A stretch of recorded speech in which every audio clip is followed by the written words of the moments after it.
हाय मंडळी, कसे आहात? आज आलोय आपण गावाकडे. हे आहे आपलं पहिलं जुनं घर आणि इकडे आता बांधलेलं आहे नवीन घर.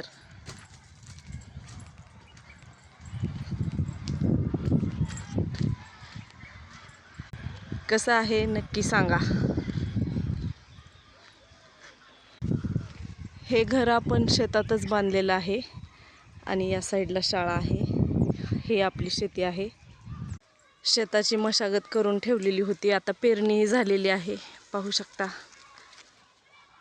कशा प्रकारे आलेलं आहे पीक आपलं. सोयाबीन लावलेलं आहे. तर काकऱ्याच्या काकऱ्या उगवलेलं आहे छानपैकी. तुमच्याकडं काय म्हणतात नक्की सांगा.